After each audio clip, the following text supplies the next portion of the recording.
পরিবার নিয়ে ঘোরার মজাই আলাদা। আমার মতো কে কে পরিবার নিয়ে ঘুরতে বেশি পছন্দ করো? আমার একা ঘোরার থেকে পরিবার নিয়ে ঘোরার মজাটা বেশি মনে হয়।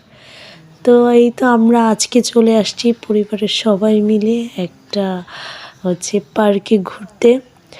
যেহেতু শীতকাল, ছোট দিন, তাই আমরা চেয়েছি যে খুব কাছেই একটা পার্কে যাতে যেতে পারি এবং খুব তাড়াতাড়ি যেন আমরা বাসায় ব্যাক করতে পারি। তো এই জন্য আমরা চলে গিয়েছিলাম বন্দর আনন্দর পার্কে। তো এটা মোটামুটি আমার কাছে অনেক ভালো লেগেছে।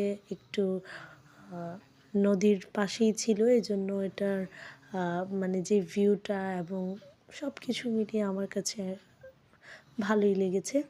তো বাচ্চা কাচ্চা নিয়ে গেলে এই জায়গাটাতে আপনারাও ঘুরে অনেক মজা পাবেন। অনেক বড় এই পার্কটা, ঘুরে ওরা অনেক মানে এনজয় করতে পারবে।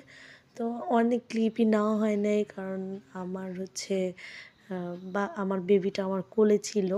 কোলে বলতে আমার ক্যারিয়ার ব্যাগের মধ্যে ছিল। তো এই জন্য আমার তেমন ক্লিপ নেওয়া হয়নি।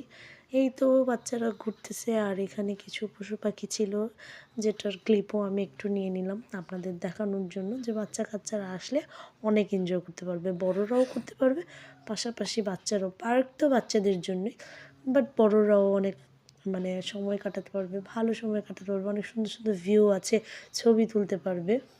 তারপরে এই তো আমার ছেলেরা একটা হরিণ পেয়ে গিয়েছে, আর এটার ভিডিও তো অলরেডি আপনারা দেখে ফেলেছেন।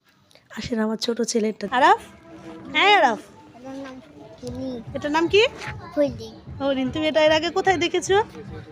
চিড়িয়াখানায় বাবাই নিয়ে গিয়েছিল, তাই না? তারপর হাঁটতে হাঁটতে একটা পাখি পেলাম, যেটা নাকি কথা বলতে পারে। আমার ভাই কথা বলছিল, তো এই জন্য আমিও একটু ট্রাই করতেছিলাম শোনার জন্য। আমি অনেক চেষ্টা করতেছিলাম, প্লাস আমাদের বাচ্চারা এবং সবাই মিলিয়ে চেষ্টা করতেছিলাম ওর মুখ থেকে শোনার জন্য। ও কিছুই বলে না, শুধু এতটুকুই বলে যে তোমার নাম কি। তো অনেকক্ষণ চেষ্টা করার পরে বলে। তারপর শুনেছেন তো বলেছে যে, তারপরে এই তো ওরা এই রাইডটার মধ্যে উঠলো। আমার বড় ছেলেটা এত বলদ, যেখান দিয়ে উঠছে সেখান দিয়ে নামতে গেছিল। যদি ব্যথা পেতো, আলহামদুলিল্লাহ ব্যথা পাইনি। তাই আমি গেছি ওকে বোঝানোর জন্য যে এখান দিয়ে নামতে না।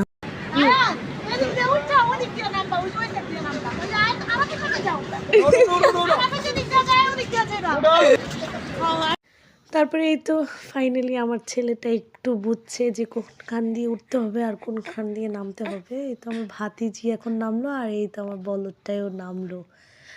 তারপরে এই তো এটা রাতের ভিউটা, সন্ধ্যার দিকের ভিউটা। মাশাআল্লাহ সুন্দর না? এমনি তো শীতকাল, কি সুন্দর আবহাওয়া, তার মধ্যে এত সুন্দর ভিউ। আর আমরা অনেকগুলো রাইডে উঠেছিলাম, আগেই বলেছিলাম যেহেতু বাচ্চা কাচ্চার সাথে আছে, এই জন্য আমরা ভিডিও করতে পারিনি, মোবাইল ব্যাগে রেখে দিয়েছিলাম।